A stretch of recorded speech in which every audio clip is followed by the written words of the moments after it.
வர இருப்பவர் தலைப்புச் செய்திகள் காத்திருக்கக்கூடிய ஒரு உயர்ந்த மனிதர். இவர் புத்தக வெளியீட்டு விழாவில் பேசினாலே அது பொக்ரான் குண்டு போல வெடிக்கிறது. இவர் பேச்சை கேட்டு மன்னராட்சி மனப்பான்மை குடும்பம் தூக்கம் வராமல் தவிக்கிறது.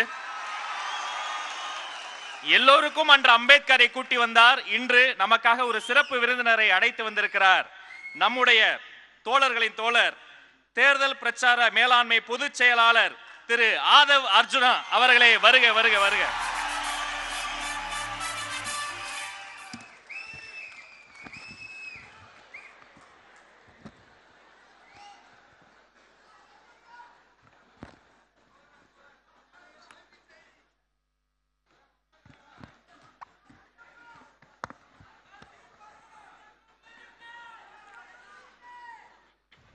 தெய்வத்தால் ஆகாதெனினும் முயற்சிதன் மெய்வருத்த கூலி தரும், பிறப்புக்கும் எல்லா உயிருக்கும்.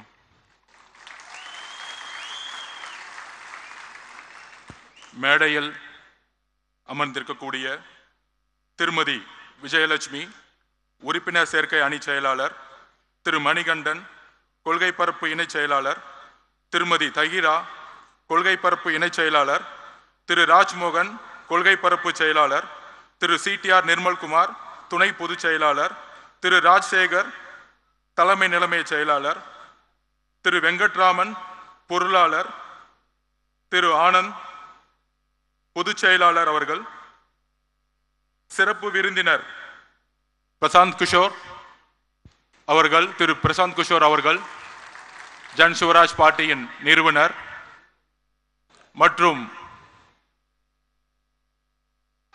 திரு ஜான் ஆரோக்கியசாமி,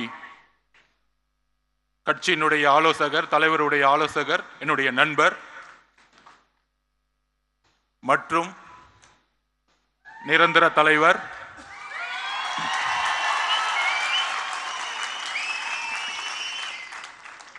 இப்பொழுது தளபதி என்று அழைக்கக்கூடிய நாம் தலைவர் என்று அழைக்கக்கூடிய ஒரு பரிணாமத்தை நோக்கி சென்று கொண்டிருக்கின்ற நம்மளுடைய தலைவர், கொள்கை தலைவர், எதிர்காலம் அல்ல இன்றைய எதிர்காலம், எப்பொழுதும் தமிழகத்தின் முகம் நம்மளுடைய தலைவர் அவர்களுக்கு என்னுடைய வணக்கம். தமிழக வெற்றி கழகத்தில் என்னுடைய முதல் உரை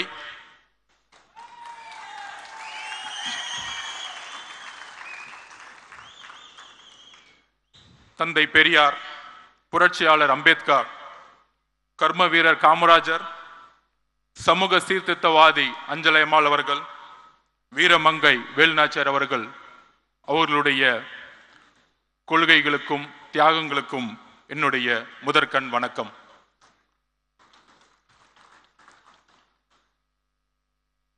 பிறப்பால் ஒரு தலைவர் உருவாகக்கூடாது, மன்னராட்சி ஒழிக்கப்பட வேண்டும் என்கின்ற ஒரு உண்மையை கூறியதற்காக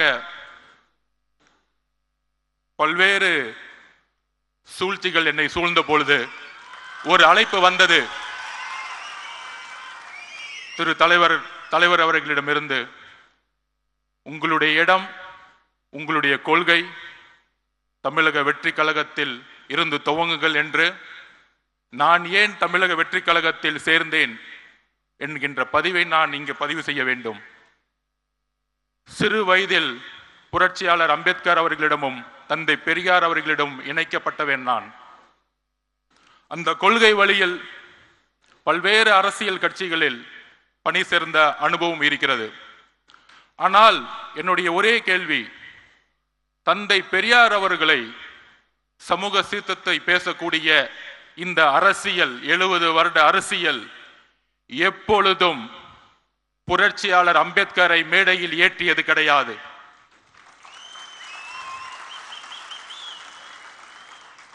இரு பெரும் தலைவர்கள், அது ஆண் பெண் என்ற பாகுபாடு இல்லாமல் தமிழக வெற்றி கழகத்தின் எந்த ஆளுமையை தமிழகத்தில் தன்னுடைய தியாகத்தை செய்தவர்களை ஐபெரும் தலைவர்களாக, கொள்கை தலைவர்களாக நியமித்து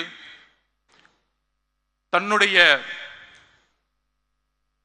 சினிமா என்கின்ற உச்சபட்ச ஒரு பொருள் ஈட்டக்கூடிய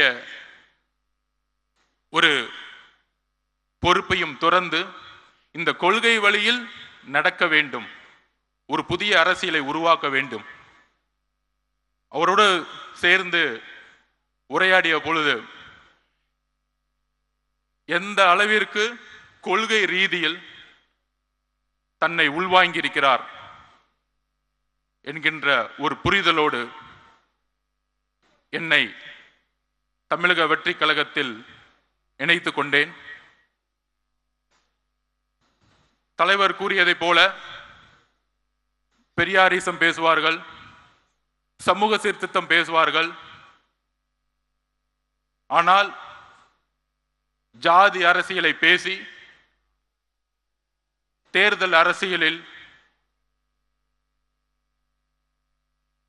வெற்றி பெற்று ஊழலை முதற்கண்ணாக ஆட்சியில் முக்கிய ஒரு கொள்கையாக உருவாக்கி போலி கபடவாதிகள் பெரியாரையும் சமூக சீர்திருத்தத்தையும் முன்னிலைப்படுத்தியே இன்றைய அரசியல் ஒரு போலி கபடதாரிகளின் கைகளில், ஒரு ஊழல்வாதிகளின் கைகளில் இருந்து கொண்டிருக்கிறது. அதை துடைத்தெறிய வேண்டும். உண்மையான, அவர் கூறியதைப் போல மக்களிடம் உண்மையான உணர்வு அற்ற தலைவர்கள் தான் நான் பார்த்த பல்வேறு அனுபவங்கள். அந்த உணர்வு தமிழக வெற்றி கழகத்தில் இருக்கிறது. ஒரே கட்சி பெரியாரையும் அம்பேத்கரையும் இணைத்து சமூக சீர்திருத்தத்தை உருவாக்கக்கூடிய ஒரு இயக்கமாக பரிணமித்துக் கொண்டிருக்கிறது. சரியாக 1925களில் திராவிட இயக்க சித்தாந்தங்களும் நீதி கட்சியின் மூலம் உருவாக்கப்பட்டு எல்லோரும் சமம் என்ற கருத்தியலை நீதி கட்சியின் மூலம் உருவாக்கப்பட்டு, நீதி கட்சியின் ஆட்சியின் மூலம் உருவாக்கப்பட்டு, தந்தை பெரியார் மூலம் அந்த கொள்கைகளை திராவிட கழகம் மூலம் சேர்த்து அண்ணா அவர்கள் உருவாக்கிய எல்லோரும் சமகின்ற அரசியல் 1949 உருவாக்கப்பட்டு இன்றோடு கடந்த 100 வருடங்கள் ஆகிவிட்டது. ஆனால் பெரியார் அவர்கள் கண்ட கனவு, அண்ணா அவர்கள் கண்ட கனவு, புரட்சியாளர் அம்பேத்கர் கண்ட கனவு எதுவும் நிறைவேற்றப்படவில்லை. வெற்றி பெற்று ஒவ்வொரு துறையிலும் ஊழல் செய்து 30 வருடங்களுக்கு முன்பு எந்த பொருளாதாரம் வலிமை இல்லாதவர்கள் இன்று மிகப்பெரிய கல்வி நிறுவனங்களை நடத்தி கொண்டு சினிமா துறையில் பல்வேறு தொழில்களை நடத்தி கொண்டு இருக்கின்ற ஒரு அரசாங்கமாக, அரசை நோக்கிய ஒரு அரசியல் இன்று இருந்து கொண்டிருக்கிறது. அதற்கு ஒரே மாற்று தமிழக வெற்றி கழகம். அதற்கு ஒரே சிந்தனை உள்ள தலைவர் நம்மளுடைய தலைவர் விஜய் அவர்கள். எல்லோரும் பொதுவா கொள்கை ரீதியாக இருக்கக்கூடியவர்கள் தொலைக்காட்சி விவாதிகள் பேசிக் கொண்டிருப்பார்கள். நடிகர், அவருக்கு கொள்கை தெரியுமா அப்படிங்கிற விமர்சனம் இன்றைக்கு வரைக்கும் வைத்துக் கொண்டிருப்பார்.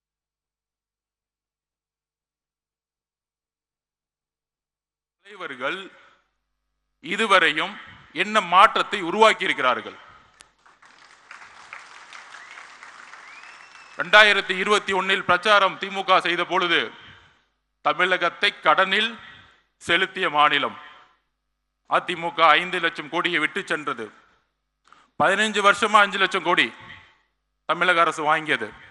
இன்றைக்கு வந்த 4 வருஷத்துல 4 லட்சம் கோடி. இன்றைக்கு 9 லட்சம் கோடியாக கடன் சென்றுகிட்டு இருக்கிறது. பாலிசி ஃபெயிலியர்ஸ், கொள்கைகளை பேசி மேடைகளில் பேசி மக்களிடம் கவர்ச்சியை ஏற்படுத்தி அந்த கவர்ச்சி மூலம் ஆட்சியை ஏற்படுத்தி அந்த ஆட்சியின் மூலம் ஊழலை மட்டுமே செய்து கொண்டிருக்கின்ற ஒரு அரசாங்கம் தான் இன்றைக்கு இருந்து கொண்டிருக்கிறது.